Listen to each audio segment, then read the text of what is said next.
Remember ABC News, the little cricket right at the top of the hour? Cricket. And good morning, everyone. Welcome to our new Facebook Live page. Hi. Morning Exiles. Tell your friends now. Share it. Instead of being on Kevin's Facebook page, we have our own page, and we prefer to think of it as a page for you. Inspired by your votes. Inspired by your votes. To tell you that we do listen, we do care, if only a little bit. If only just that much. Just. No, we care a lot. We actually do. So, how you doing? I'm doing quite well. How about you this morning? Can we tell everybody about the new project you're involved in? Because it's kind of exciting. Well, the author of the book has, Scott McKay, pretty well known around here, Scott McKay from thehayride.com. Scott is a pretty well-known political analyst, commentator, blogger. Scott has been inspired, and he has written a novel. And what a novel idea! And well, for people who write a lot of nonfiction, fiction is a big step. It's a big step for him, and it's a real labor of love. And Scott called me and asked me would I like to do the audiobook, who of course was honored. So I am looking forward to that. He just called me last night, told me he's getting back a deck of the first 60 some odd pages from the editor, and that once he's gone over the changes the editor has made, then I may start recording the audiobook. Well, that's wonderful. I can't tell you anything. Scott hasn't asked me not to tell you anything about the book, but I think it's best that I hold back any. But it is a work of fiction. It involves the storyline involves an invasive species, if you will, of people from another land who have come to a continent on a fictional world and settled it and begun building cities and everything. And after some 70-odd years of settling by these new people, the indigenous species decide they want their land back. And they've got big numbers. So we're talking epic battle sequences. And a lot of violence, a lot of bloodshed, and trained killer birds that are the size of like think of a turkey vulture the size of a horse. So do you have to do lots of drama when you're reading this? Yes, I'll have to match my pace and my delivery to whatever's on the page. As a matter of fact, I've been getting some coaching on how to properly narrate a book, how to tell a book. I've always wanted to overdub or read a book on tape, as it were. I guess now it's book on electronic media. Yeah, they call them audio books. Yeah, I've never been able to do that. I did do an overdubbing once, though, which was kind of fun. You mean over?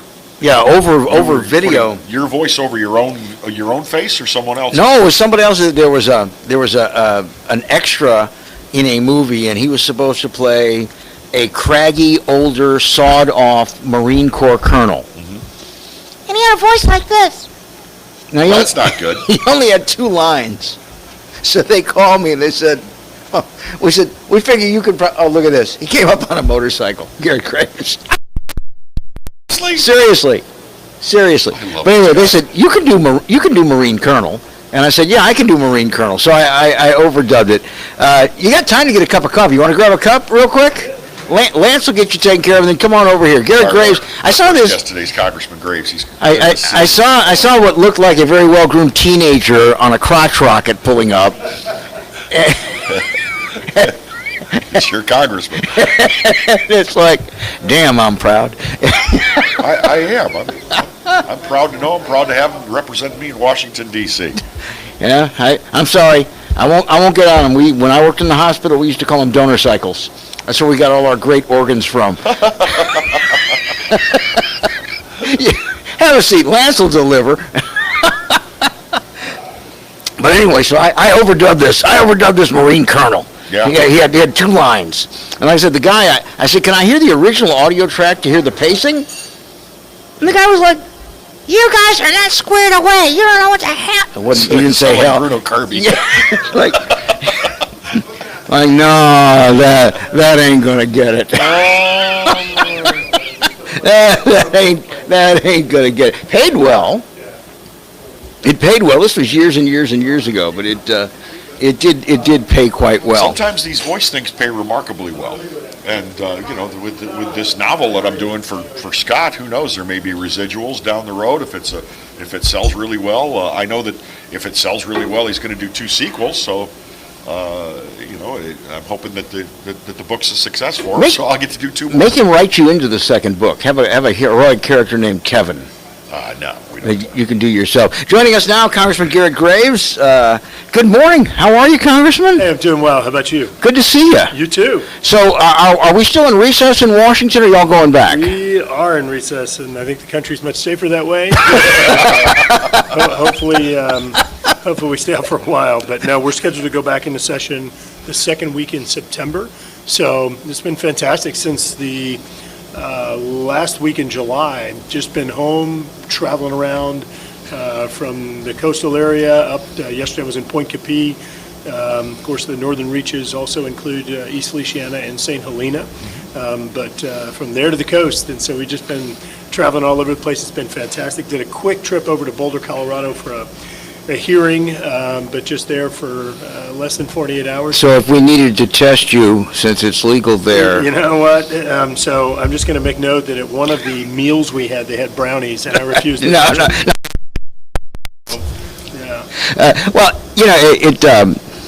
there's been a lot of. I just thought of something, but I'm not going to say it. Yeah, a lot of times you're supposed to exercise I that just filter. had a Just but I'm going to leave it be. a lot of progress on getting people made as whole from the floods. You have been at the front of this. You've been fighting. And now we hear that HUD, under Ben Carson, who was appointed by President Trump, is trying to hold things up because they need to formulate new rules.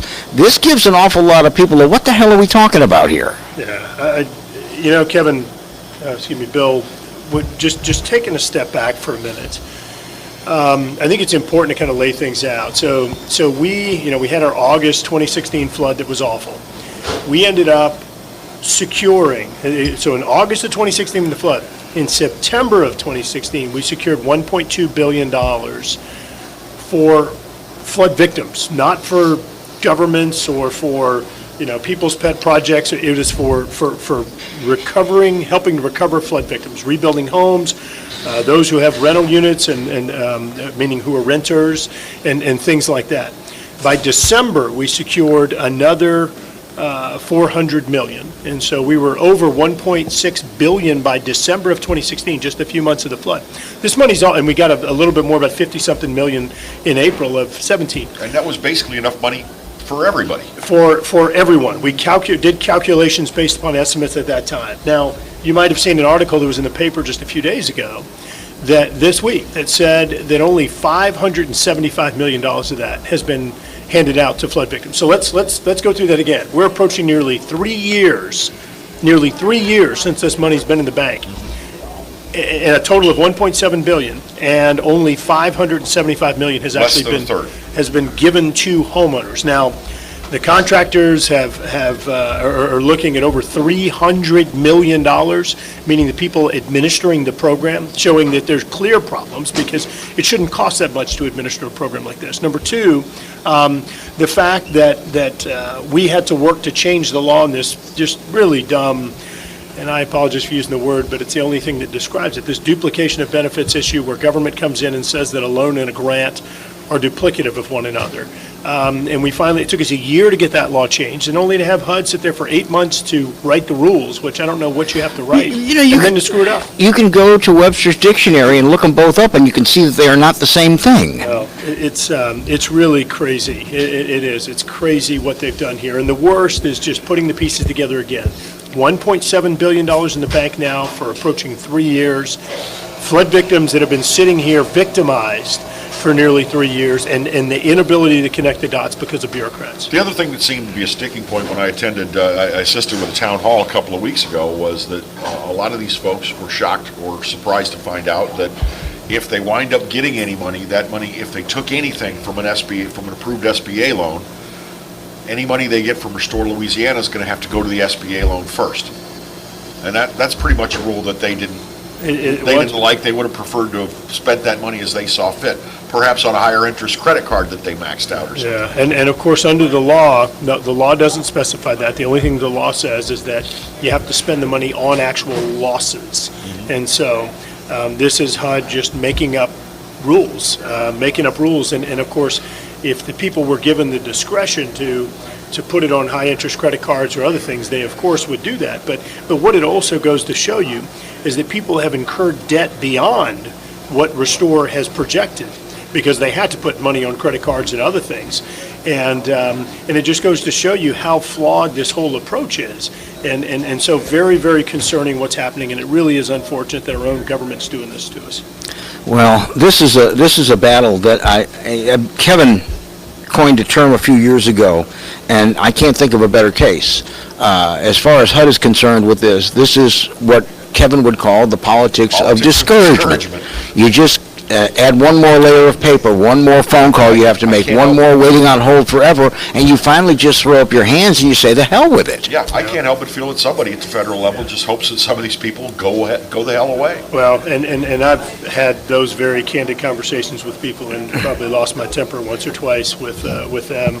But you know, this is one reason why, one of the many reasons why I have the ideology that I do in regard to governance and politics.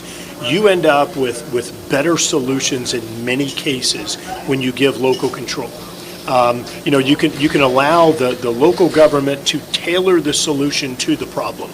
And so we actually, and you know, Kevin Bella, and this discouragement issue, you're right, the politics of discouragement. It's a great term, but I don't think any of us should settle, and we're not. I'm continuing to fight this. We've got about 4 different angles we're fighting it on, including we passed an amendment through the House of Representatives that if the Senate passes it, will prohibit the SBA from collecting payments from people if they're duplication of benefits victims. Okay, if HUD's going to be a problem, we're going to make SBA enforce this. The other thing is that we wrote a new bill with Congresswoman Plaskett of the Virgin Islands that has passed out of the Transportation Committee that would effectively just hand this money over to the states with certain parameters, but not requiring all these hoops to jump through. And this is going to provide for faster recovery, less expensive recovery across the nation. Well, moving on, I know how hard you and your colleagues from Louisiana have worked on this issue. There's some other things, a couple of them were a little bit amusing.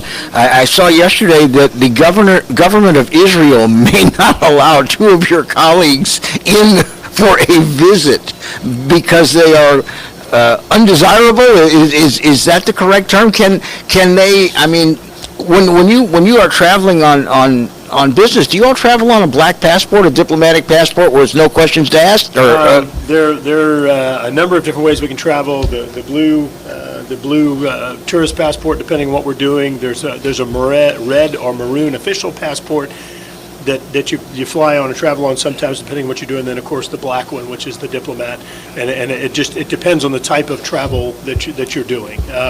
But here's the thing. Number one, let's keep in mind Israel is a sovereign. They can make their own decisions, and it's not our job to make their decisions for them. We can certainly influence them, make suggestions, but secondly, I do think that you have to think about this a little bit in terms of threats. Do you leave your door unlocked and just allow anyone to come in, no matter what threat they may pose to you? No, you do have a checks at your house. We have a checks in our country. We have a no-fly list that doesn't even allow certain folks to fly here. And the criteria that's often used is security criteria. And so on the one hand, these members of Congress were going there clearly with an aggressive, somewhat provocative agenda, and I understand an agenda that I think the government of Israel believes will threaten their security. I understand their concerns. The other thing that makes this a little bit of I don't know. I guess I'll use the word farce, but I don't know if that's the right term to use. But a little bit of a kind of inaccurate scenario here is that there is, and this little known fact, there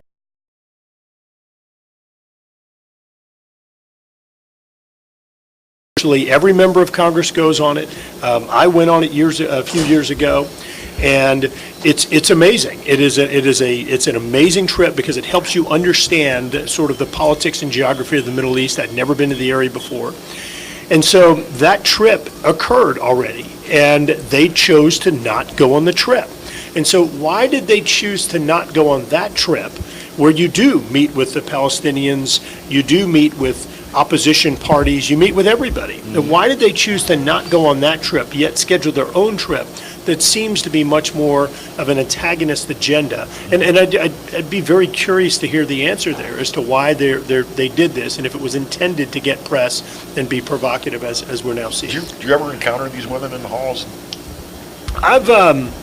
I've encountered them. I got to be honest with you, I try and have conversations and work with people that I believe will result in constructive discussion and dialogue. I understand that only too well. Look, I'll just say that almost every bill and amendment that we introduce, we have a Democrat co-sponsor on the bills that we do. And it's just something that we try to do because I think it helps out our legislative success, and I prefer to be successful rather than partisan in terms of getting things done.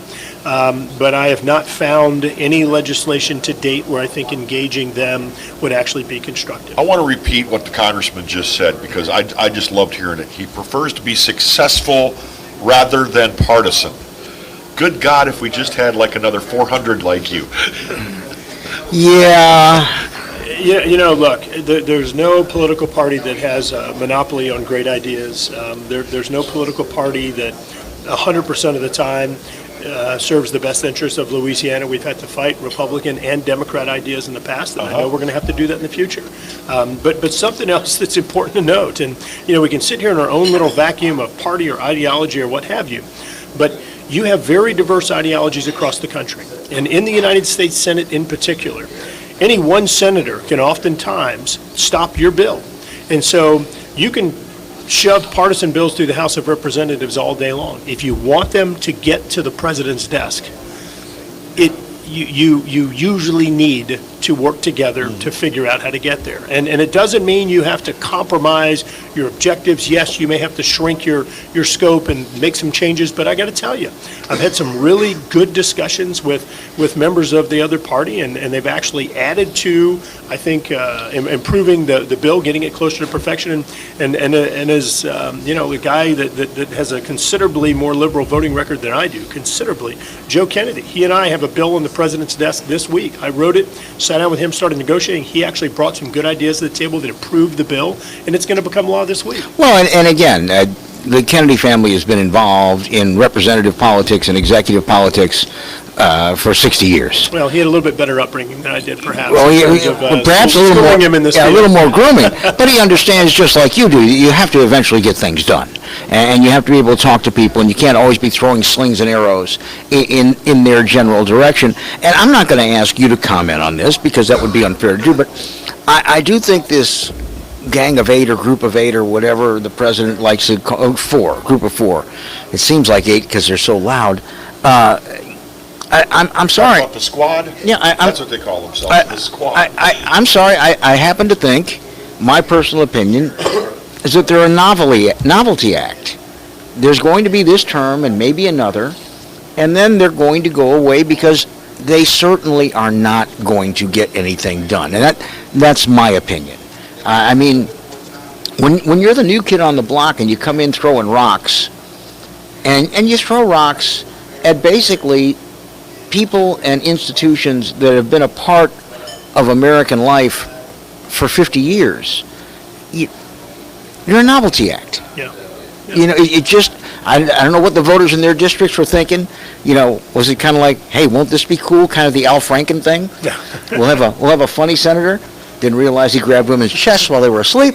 But, a novelty act. Yeah. So we will see where that goes. What's coming up when you all come back from recess? Well, let's see, we passed a robocall bill out of the House. In fact, we wrote much of it with Congressman Chris of Florida.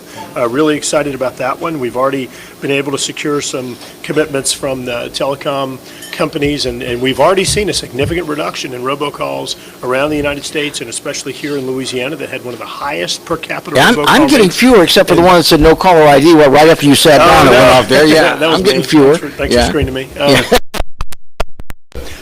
So we're going to continue working on that. We have a surprise medical billing bill that's moving through the House right now that I'm pretty excited about in terms of reducing healthcare. We are continuing to work on a bipartisan basis on efforts to reduce prescription drug cost. We started working on this when I first got there 4 years ago, and we were unable to get much traction, largely because folks were looking at this macro change of repealing Obamacare, which I continue to believe would be in the best interest, but I also want to make note that I think the old program didn't necessarily do us many favors either. No. So you can't just repeal. You've got to actually revise the policies. But in any case, now that it appears that that's going to be too difficult to do under the current state of politics, we've had a lot of efforts looking at some of these rifle shot fixes, like surprise medical billing, like prescription drug cost.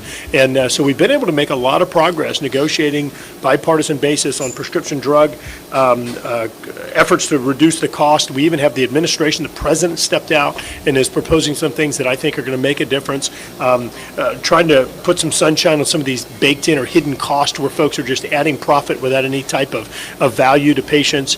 So I think we're going to be able to make some progress there, but of course the big thing is the appropriations process. We still have the appropriations bills to do to fund the government. I think there's going to be a threat of a government shutdown this year, which of course wouldn't be in anyone's interest. So there's going to be a pretty full agenda we're going to have to get done by the end of the year. Now, just a few days ago, you were doing photo ops on new legislation and new plans for further flood protections, hopefully to, help prevent more floods like we had in 2016. What can you tell us about that? Well, Kevin, going back to comments earlier about getting things done, we started working when we got there. So again, just over 4 years ago, started working when we got there on, this was before the flood, on infrastructure issues, things like addressing traffic and of course flood protection. We have a traffic problem that should have at least started being fixed 40 years ago. God, yes. We have flood protection projects that have been stalled for 20 years, for over 30 years, and for over 40 years. We've been able to secure nearly $800 million in new and additional funding for transportation projects. A lot of work is being done right now, which is great, including the new PQ exit under construction. And then on the flood protection side, as you noted, we've secured a total of $3 billion, the most money we've ever seen in this region for new flood protection projects. So the Comite project is under construction. It's going to improve flood protection for East Baton Rouge, Livingston, and Ascension. We recently negotiated or finalized negotiations with the state and the city of Baton Rouge on $250 million in new investment here in Baton Rouge, addressing even our neighborhoods and our street flooding problems, Jones Creek, Ward Creek, Bayou Fountain, and then Beaver and Blackwater Bayou in the northern part of the parish. So it's a lot of good news is happening right now. But last thing, and this is important to note, we cannot prepare ourselves for the 70s, 80s, and 90s when these projects were designed. They were designed to fix problems of the 70s, 80s, and 90s. We need to be looking forward, which is why we're really excited about a new investment of $1.2 billion to actually take us to that next level of flood protection that will be forthcoming in the next few weeks. Roxanne is watching, and she says she's worried about the diversion canal issue with the railroad, with the delay in getting that bridge built. And she also wanted to say thank you for helping clean the A-Meat. Oh, yeah. Who was that again? It's Roxanne. Roxanne, okay. Yeah. Roxanne, thank you very much. And yeah, that was great. We were out there for about 4 hours, was that last Saturday, I believe, cleaning out with the Livingston Parish and Ascension Parish Sheriff's offices, great folks. And cleaning out the meat, and it was amazing the amount of debris and everything that was there. In regard to what's going on with the Comey project, there's an article on the front page of the newspaper today.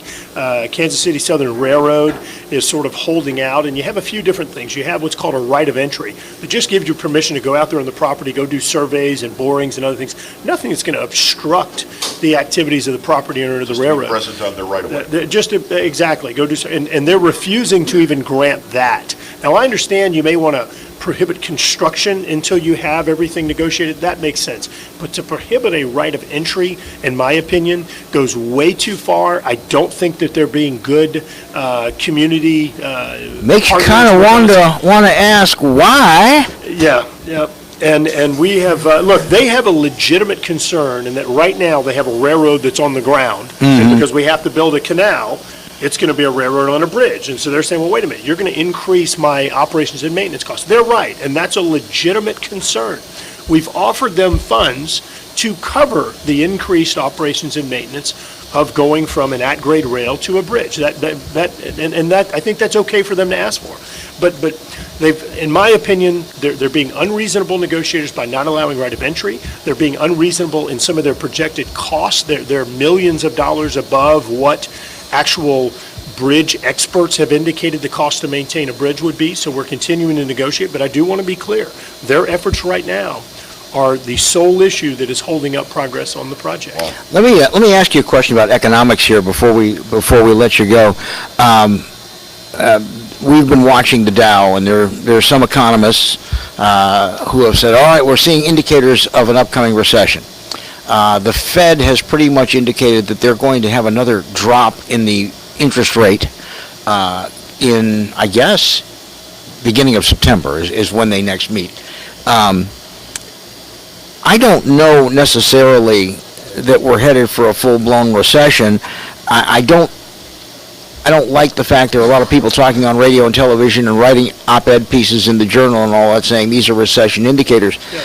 But with Brexit coming and knowing that the pound sterling is going to change as a standard, what is the American mortgage companies use this too? It's the London index.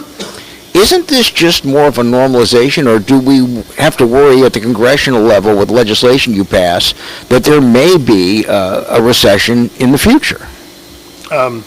So I'm going to say something that's going to maybe be a little, I don't know, explosive or provocative, and I don't really mean for that to be the case. So when you look back at virtually every presidential election dating back over 100 years, when the economy is thriving, the president in office gets reelected. Mm-hmm. There's a strong indication or relationship between the strength of the economy and the reelection of a president.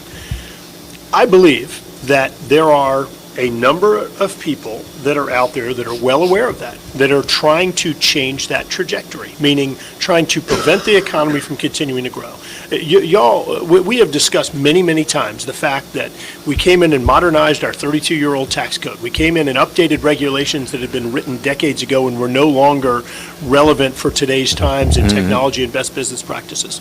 And a little bit more controversial, but the president is working, and this should have been done decades ago, but he is working to improve the competitiveness or to level the playing field of U.S. workers and manufacturers in global markets with these trade negotiations. And that one's a little thorny, but they're all designed to help just level the playing field for America. As a result, record low unemployment, record unemployment for African Americans, Asian Americans, Hispanic Americans. Just really, for women, really good news. I think that you have a number of people that have intentionally been trying to sandbag the economy or at least swaying public opinion because they recognize the relationship between elections and the economy. And I know that may be crazy to say that oh my gosh, you really think people are going to do that. But I think it goes back to what we talked about before. People have lost sight, elected officials have lost sight of what their job is to represent people, and instead have gone into this transition of representing parties, not people, but parties. And I think it's dangerous, and I think that there are a number of elected folks that are doing just that. I think there are some signals that out there indicating that we could see a slowing, but I think that one of the primary motivators have been PR and communicators out there doing this for political reasons. Well, I'm reminded that just like with the price of gas at the pump, a news article can artificially change the price for a few days about something that might be happening in the Middle East. And this reminds me a lot of when they were first putting the euro together, and Paul Volcker was the chairman of the Fed. And the joke was, when Volcker sneezes, you hear Mitterrand, Merkel, and King Juan Carlos all going, "God bless you." Well, look, you remember Alan Greenspan, when he was the Fed chair, would step out and say these things, and you would see wild swings in the stock market and others. And I'm not trying to suggest that the economy is entirely an emotional issue that can be influenced entirely by talking heads. But I do think that there is a component that's influenced by talking heads and emotion, and those spending time on CNBC and other news stations, Wall Street Journal, newspaper, and others. And I think it does have an influence. I feel there's something to the phenomenon of the self-fulfilling prophecy, especially if the media won't get off of it. It could actually happen. Absolutely. And here's the thing. You can look at the proof from when this president was elected, 2017, 2018. You saw explosive growth. In fact, I think you even saw part of that emotion showing right after the election, before the president was even sworn in. You saw this economic rise, growth, stock market, economy, investment beginning to increase after the election. And I think that emotion was sort of quantified right there to some degree in what you saw after the election in 2016. Congressman Garret Graves, a pleasure. Always good to see you live and in person. Have a little cup of coffee with us and all that. And you'll be hanging around the district for another few days, I guess? A few weeks, yes. We're here till for about another 3 weeks, so I'm pretty excited about being around. Well, stop by Tuesday mornings and Friday mornings. Have a cup of coffee with us. I would love to. I would love to. Great seeing you. Always welcome behind this microphone, sir. Thank you. Thank you very much. Good to see you. Will Jordan, who is a candidate for the 19th JDC. It is an open seat. Judge Mike Irwin is retiring, and Will is going to Hi, Will, come on in. Will, by way of introduction, you and I met Will through our old buddy Troy Dino. Yep. Executive chef at one of the big restaurants in Houston now, but used to be a regular on our show. And he said, Will and I go back a long way. He's a good guy, and I'd appreciate it if you'd put him on your podcast. And so, voila, there it is. But Will is on leave of absence. He has been a criminal prosecutor for the DA's office, and he is running for judge. This is an open seat. Mike Irwin is retiring. Will, good morning. Welcome. Good morning. Thank you all for having me. I really appreciate it. I guess first open question is what made you want to seek the judgeship? It's time.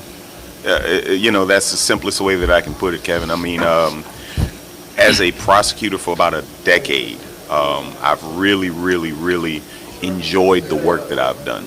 And what I mean by that is, it's not the misconception, the common misconception that the prosecutor puts people in jail. No. We don't do that at all. In fact, if you're doing your job right, there are many avenues of justice and what that actually means. No, what I enjoy about my job as a prosecutor is actually just helping people. So you have that victim, they have a loved one that's actually lost their life, to be able to help them get closure on that murder end. When you have the burglar victim, the guy whose property has been taken from him, and you're able to help get some of that back. You're able to get some of that restitution and actually have them to get some closure. Or even better, if you got the guy that has a serious drug addiction and you're able to get him some help. And now to see 2 years later, he didn't actually end up having to go to jail, but because I made certain recommendations and got this guy to seek some treatment, 2 years later when I'll see him at Walmart, and he'll come up to me and he'll say, man, you don't remember me, but you gave me X, Y, and Z. You gave me another chance, and I've been actually able to do this with my life now. So as a prosecutor, to be able to do that, and now to see that this seat is available, and for the opportunity to bring the things that I've been doing, to bring that to the 19th JDC, it's just a no-brainer. It's time. Sometimes justice is more than just locking somebody up. Of course. Well, Of you know, course it is. Hiller, his former boss, who I understand is in your corner on this election. Yes, he is. Hiller has told us many, many times that the duty of a prosecutor is to find justice, not just to get people convicted. Correct. And you know, it begs the question of, you have now seen from the executive side what's going on in our area, and now you're going to the third branch of government, the judicial side. And so I wanted to ask you your opinion on our crime in this area, in this parish, over the last few years, because you've been there and you've seen it. Yes, yes. When I look at it, there's certain factors that I think play into it. And, you know, you look at the statistics. I want to say Murphy Paul, he had the statistics out. There was a gun violence forum that was at the library, and he was talking about how the numbers are actually down a little bit. I want to say, of course, I think Congressman mentioned the flood of 16. That had some effect on the numbers in the year of 2016 and where we were at with certain things. But I tell you, the one consistent crime drivers, socioeconomics, right, and lack of education.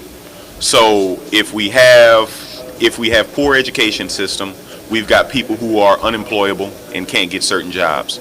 If we have lower employment or not quite adequate employment, again, we have situations where people are going to want to go out and commit certain crimes. And I'm definitely talking about younger people. So obviously, one of the things that I'm thinking about, even from day one on the bench, is trying to address some of those issues and see, you know, every day as a prosecutor, when a judge is taking a plea, one of the first things that they'll say is, when they're asking somebody, well, tell me what your highest level of education is, okay? And I'll have a guy that'll say, ninth grade, right? Or maybe if we're lucky, 10th grade, okay?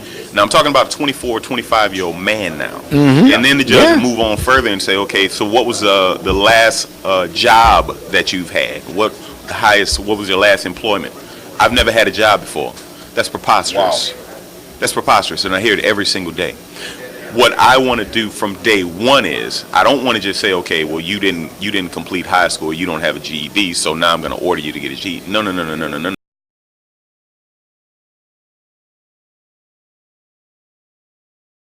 talking about backstory here. I'm talking about backstory. I'm talking about comprehensive understanding of what's going on. There are different triggers that are in everybody's lives that make us who we are, right? So what I'm trying to find out is, what happened in his home life? Is there a mental defect? Is there a learning disability? I don't know, a kid might be dyslexic and got teased all throughout school and he just couldn't deal with it, couldn't take it. But I need to find these things out, because I can't just say go get a GED or a high set if you dropped out in the 9th or the 10th grade. That's it's not going to work. No, you have to have some schooling. We have to find out what was the problem. We fix that problem. Now we can address another. When I talk about the jobs and the employment, I plan on working with the small business community. One thing that I can't stand to see is a kid who goes into a job interview, or who says he wants a job and says he's going to the job interview to try to get employed, and he's going in there with some flip-flops on and some basketball shorts. Well, that's not a job interview at all. You don't want that job at all. These are the soft we- skills. Soft skills. We've seen that. Soft skills, exactly. So I figure if we can address just a couple of these things, we can start to change the dynamic and change the narrative for so many people's lives. And I think I can do that day one. We have talked so much about crime and punishment over the last few years, and there have been people that have gone on missives about defense attorneys getting people off, and then they go out and commit other crimes. We've talked about diversion programs. We've talked about the high cost of incarceration, and let's pull that back a little bit. And eventually, the narrow end of the funnel ends up behind the bench where a judge sits. Sure. Do you think that you, if elected, or the other judges in the 19 JDC can really start to make some changes at that end of the funnel to A, protect the public when they need to be protected, but to B, give justice to the public by making sure this person becomes productive? Can you do that? Well, I don't think the question is can we do it. I think the question is we have to be able to do that.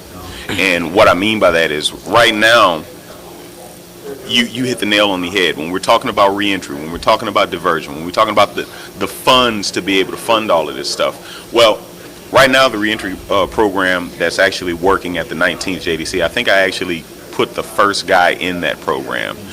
It was in Judge Trudy White's courtroom. She actually ran the reentry court program, and I know she's not doing the criminal bench anymore, but she's still trying to operate the program.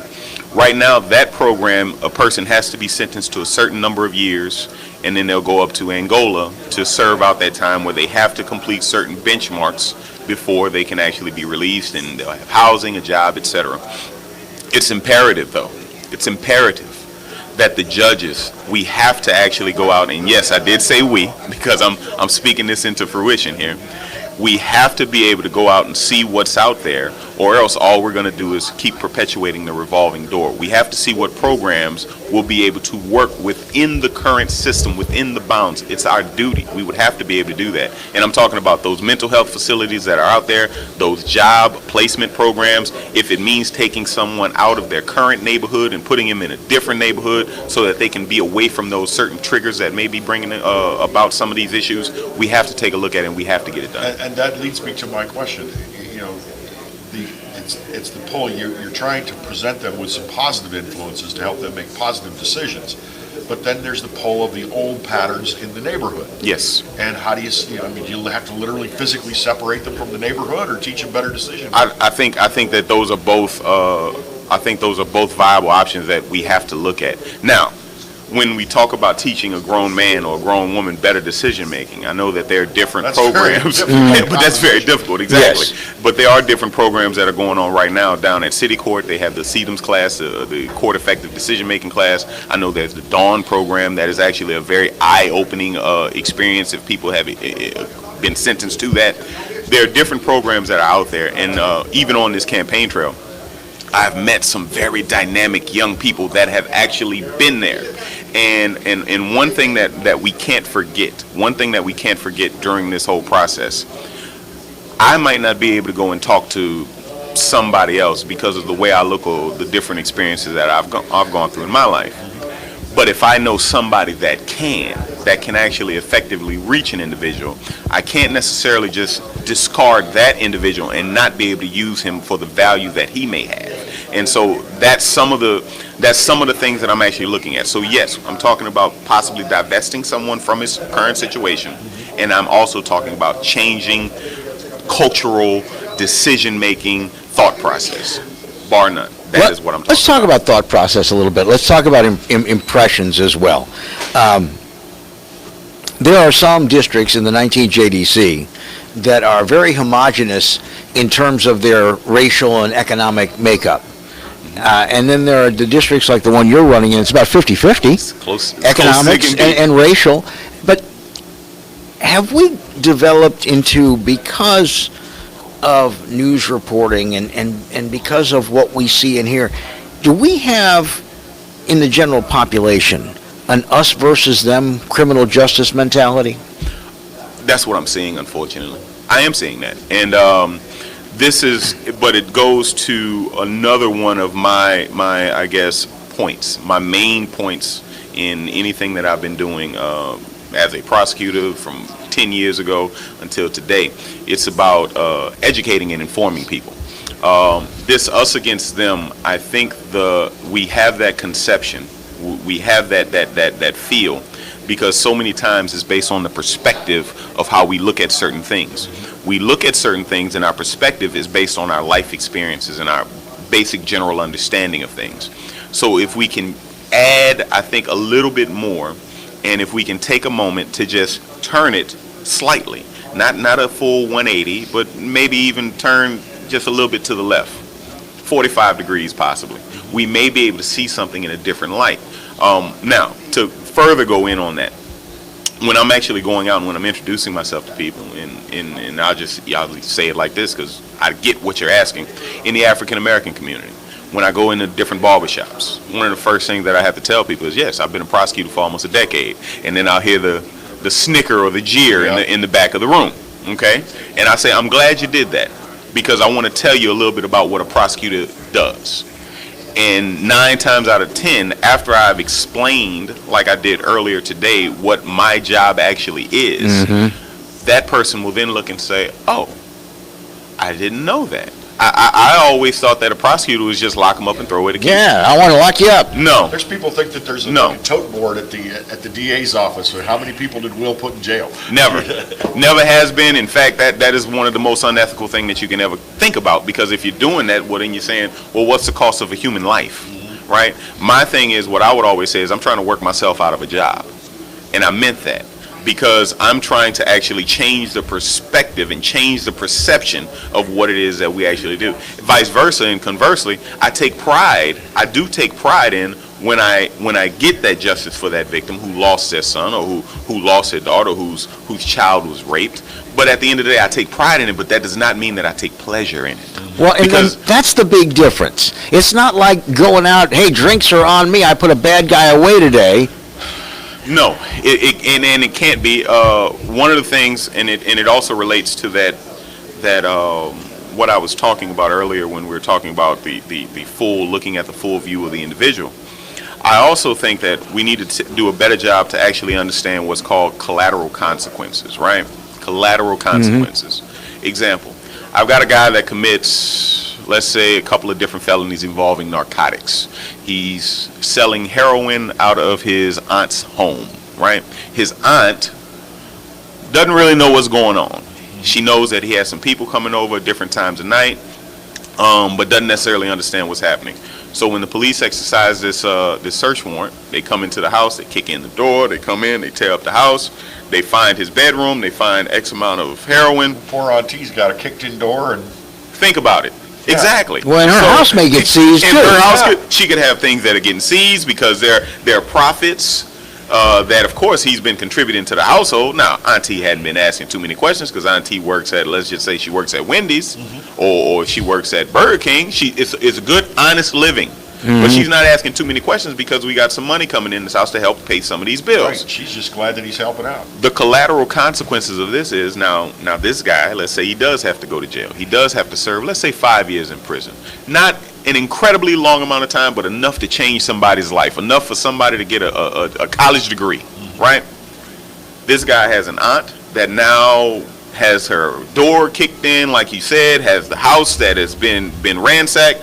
But even more so than that, now we have a change of the lifestyle that we have to consider for, let's say this kid had a daughter, let's say this guy had a wife, let's say this guy's aunt.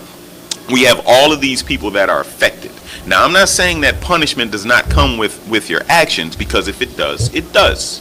This is how we are taught, and this is part of the civil contract that we all agree to when we agree to live in society. If not, we can go out and be like the Unabomber or something and go live out in the woods in Montana or something. But we're not doing that. We're living in society. So when we decide to do that, we understand that the consequences come with our actions. But what I'm saying, we need to be cognizant of how this affects everyone else's lives. We need to understand that when we put a sentence in place, or when we put certain conditions in place, we have to always be aware of what happens, because we don't want to create the next heroin dealer. We don't want to create the next armed robber. We don't want to create the next serial murderer.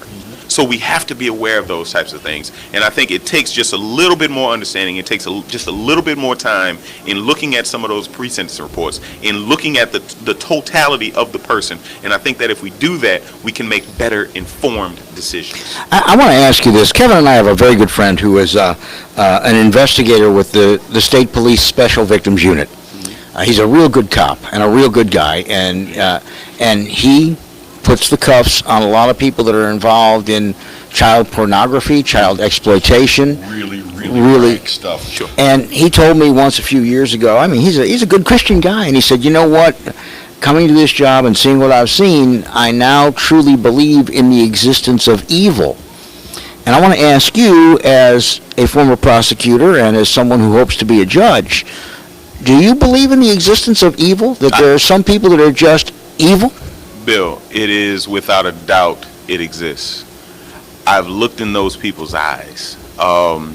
That's one thing that I can say, and I almost want to say that I'm uniquely separated from my opponents, because over this decade of time, I'm able to sit in court every day, every person that comes in there, and I can see in their eyes the person that just makes the mistake, had a rough night, got into it with his girlfriend, got into it with his wife, being real stupid. Yeah. I can see the difference between that guy or the guy who's stealing from Walmart and bought a pair of work pants or took a pair of work pants so he can go to work. I've seen the difference between those guys and the guy that just wants to see the world burn.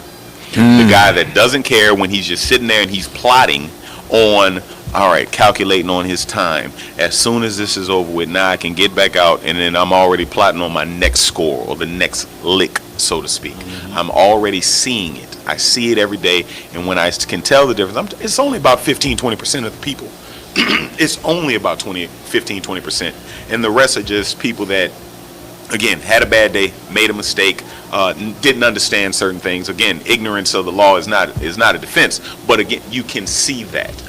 But yes, it does exist. Do you believe that hard time can turn a person who's made mistakes into a hardened criminal? Like they do their 7 and they come out and they're a hardened criminal by that time. I think, honestly, I think it is. I think that is something that can happen. And the reason why I would have to say that is because if you don't couple any rehabilitative programs with hard time, because what is it? My professor, Michelle Getty, talked about the pedagogical purposes of prison. So it was pedagogical reform, and I remember there was something else. She's going to be mad at me now for that. But there is a certain level of, okay, this is your punishment, but we also have to have reform in there, because if not, if we don't have any actual reform in there, then all we're doing is we're putting people in jail, we're taking them out of society for 7 years, they're going to be left behind, right? We're talking about 7, we're talking about 10, we're talking about 15 years. When they get out, they're going to be left behind in a society that time waits for no one. So what do you expect for this person when he comes out? We have to have rehabilitation. So when you talk about the money, when you talk about where are we going to get the money and the funds to do this, well, we have to find the money and the funds to do this. We have to, when we're talking about somebody is about to get out of jail, we have to see about housing and job placement, etc. We have to have these things, because if not, we're sending them right back, and we're in essence going to be creating the next predator to prey on somebody in society. Well, we are near the end here. What we normally do with a candidate is when we get near the end of our time together, we give them the last 2 minutes to do their elevator speech. No pressure. We don't ask for 5. We don't ask for 10. But we want to give you, we will not interrupt you for the next 2 minutes. Want to know why a voter should pull the tab for you rather than one of your opponents? Well, thank you. I appreciate that. In addition to everything that I just said, the reason why I think that the voters should pull the tab for me, I said earlier I'm uniquely qualified for this position. I'm uniquely qualified for this position because I have the vigor, I have the energy, I have the competence, I'm extremely capable, and I'm extremely confident in my abilities. How does any of this matter when it comes time for the election? Well, how it actually matters is, and when you look at it, I've been in this position as a prosecutor for almost a decade, as I've said. I've prosecuted those murderers, those rapists, those armed robbers, those child sex offenders, right? I've looked into the eyes of evil, and I can tell the difference between the guy that made that mistake and that guy that wants to see the world burn. That is an absolute vital necessity as a judge. In addition to that, I'm in court every single day. Every single day. There's no learning curve to see, well, this guy needs to learn on the job and how to actually deal with this motion, this issue, or if something else strange comes up. I'm in there. I've dealt with all of them. And lastly, and probably most importantly, I've been elected to one of the most prestigious positions that I could ever dream of actually being elected to. During the course of my 10 years as a prosecutor, I was also elected as president of the National Black Prosecutor Association. So in doing that and leading that organization, this is prosecutors from all across the country, we were at the table when it came to criminal justice reform. And when I say at the table, we didn't just have a seat, we actually set the table. So when the issues on bail reform are being talked about in the Bronx, New York, Rikers Island, when we talk about the Khalif Broward, I'm able to talk to DA Darcel Clark. I have a phone number. So I'm able to understand what that issue is. Whatever the newest issue is in Los Angeles, I can call up Jackie Lacey tomorrow and see what the issue is. In Seattle, Washington, and if they're talking about needle exchange and the LEAD program, or whatever other drug rehabilitation or other novel ideas that they have, I'm able to call these people up and see what's happening. And the reason why that's important is all things relate back to locally what's happening in Baton Rouge. So as those issues are coming up, I'm right on top of it, I'm right on board, and I already have the ideas. So what I'm asking for is a chance. Vote for Will Jordan, and you'll get not just diversity in color, you get diversity in ideas. Thank you very much, Baton And you Rouge. get a guy that's got a clock in his head. That was 2 minutes and 2 seconds. No. You have a special award. Will Jordan, we wish you well. You're an And- impressive Thank you. individual, sir. Thank you. Thank And you all very much. we hope Really. to see you again Absolutely. during the election cycle. Absolutely. Thank you all very much. I really, really enjoyed it. Thank you very much for having me. Come Bill, back, Kevin. come back and see us. Now then, in the tease for this program, I talked about customer service, which is a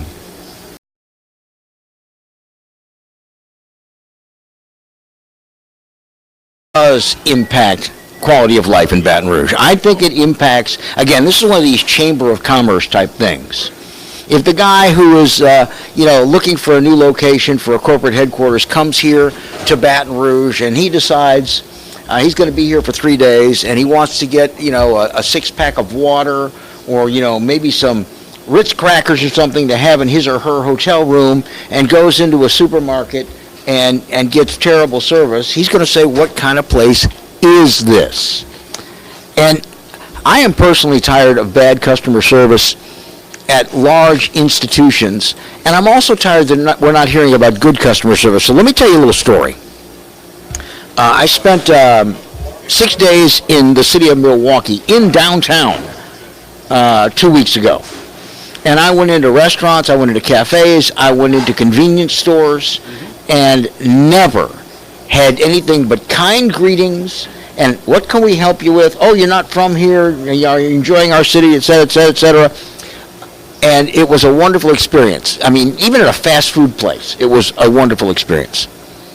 So I come back to Baton Rouge, and I go to a big national supermarket chain that has a fresh meat counter. And I go up to the meat counter, and there is a lady who has completed her order. Her package is all wrapped up. It's in her hand. And I said, okay, I'm next.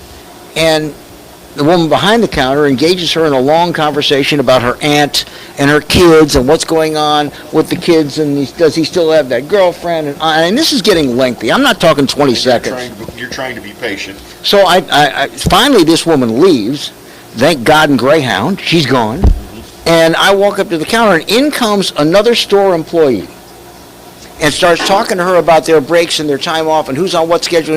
And I said, excuse me. While you're waiting for service? Yeah, so now we got one employee behind the counter talking with another employee in the floor, and I started looking at my watch.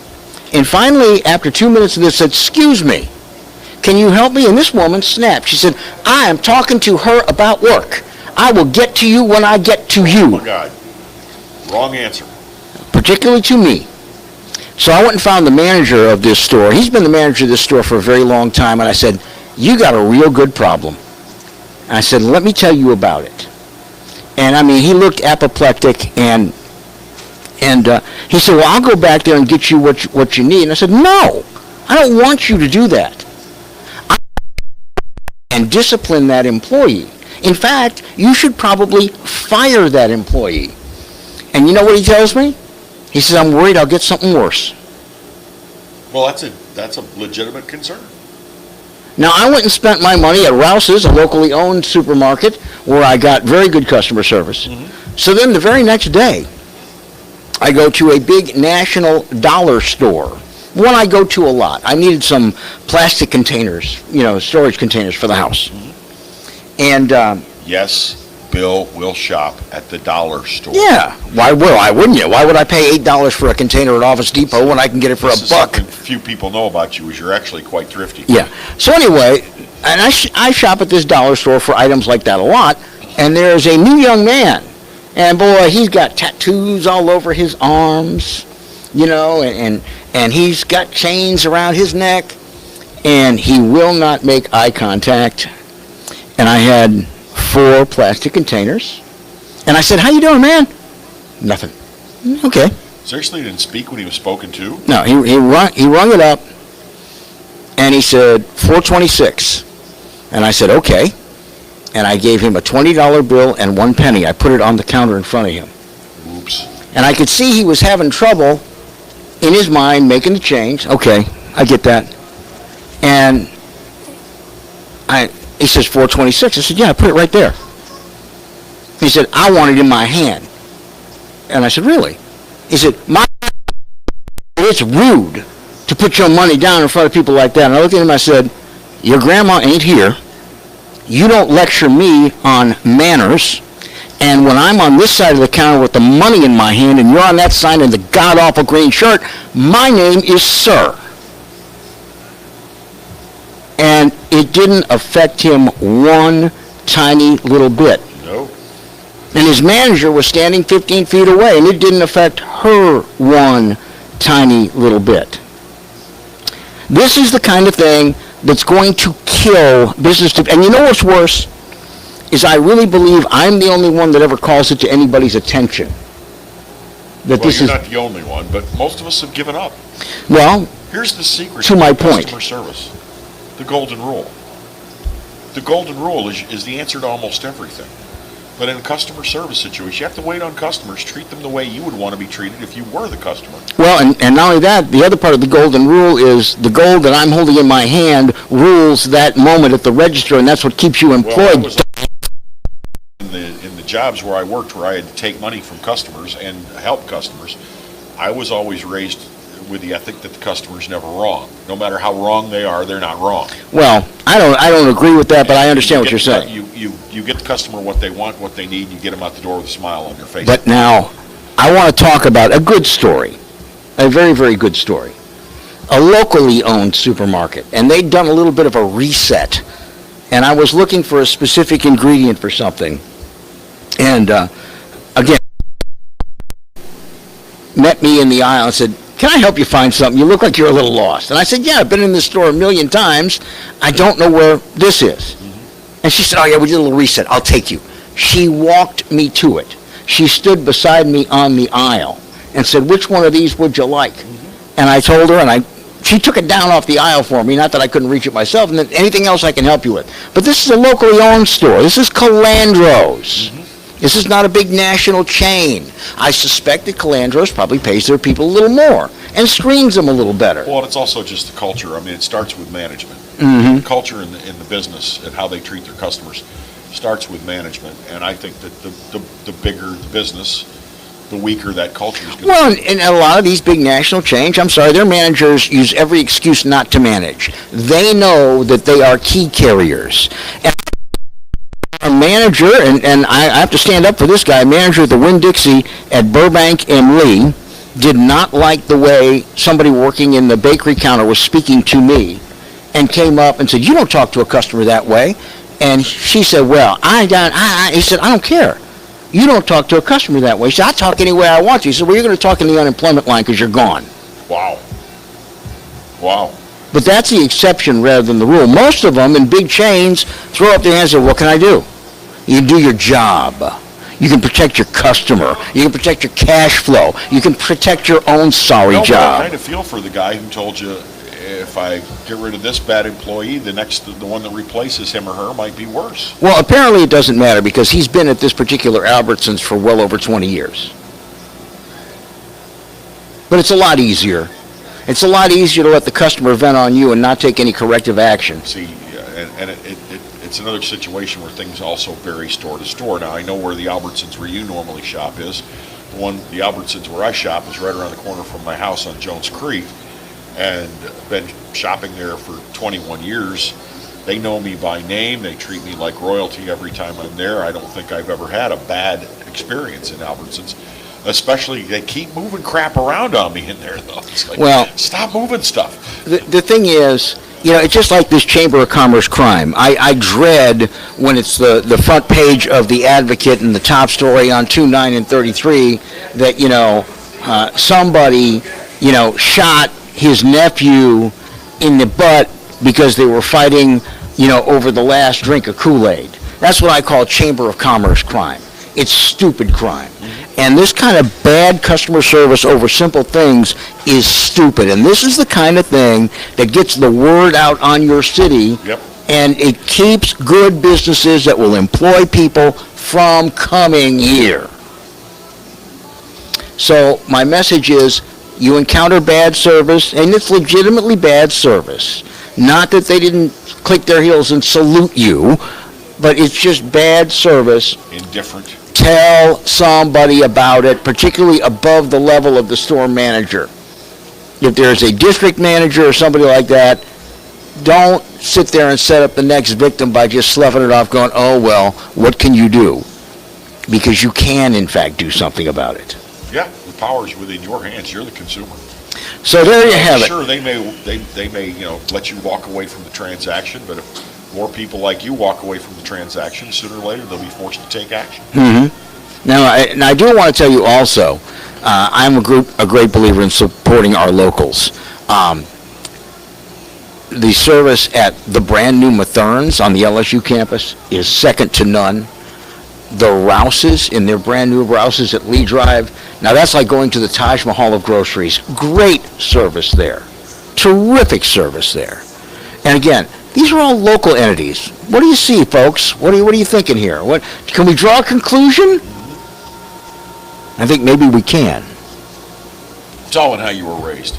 Indeed. It's really all in how you were raised, and you know, we're seeing this more and more and more that some people weren't. Were you raised by wolves? What? Well, and again, I don't think if you give, particularly in frontline service, I think if you don't give the employees some expectations, then you're going to get exactly what you put into it, and that's a whole lot of nothing. Do we have employee training classes anymore? I don't really think so. I think that new employees, especially at big chain stores, they probably get the minimal amount of training. Listen. And then they're stuck out there, they're given their smock and sent out into the aisle. I know the local ones do training. I had someone helping me in the dairy case at Rouse's the other day that was being shadowed by a new trainee. So yeah, they do training. The local ones do. Yeah, but I don't know that the big box stores, if you want to call them that, or the familiar names, the Walmarts, the Albertsons, the big chain stores. Well, I just don't know that they have the resources for that anymore. Now again, I have no complaint with JCPenney, so don't construe it this way. But there was a time when I was doing the advertising and PR and marketing for Cortana Mall. We had a merchants association, and all the chain stores, their general manager was on the board, and then we had some from the smaller stores. And I remember back in the 80s, those managers at a JCPenney were making six figures before their bonus based on their sales. And you can bet they trained those employees because they knew those employees impacted their bottom line. That was the secret to their success. I don't know that these chain stores, those managers, get that kind of compensation anymore, and so it goes down to you get what you pay for. Yep, you really do. Well, that brings our program to an end, and we thank you so much for spending some time with us. Remember, and tell your friends, if you're looking for it, go to Facebook and search The Morning Exiles. The Morning Exiles. You can also find us on YouTube. The page is called the K&B Podcast on YouTube. It's all the same thing. As a matter of fact, we'll have this up on YouTube later this afternoon. We'll be back on Tuesday, and hope that you will too. Thanks so much. Have a great weekend. Yep, and once again, big thanks to La Divina Italian Cafe for their hospitality. Lance, Eric, great guys. You need to come here for breakfast, for lunch, for supper. Come by La Divina. Great food. Selection of food. Until Tuesday. Take care. Ta-ta.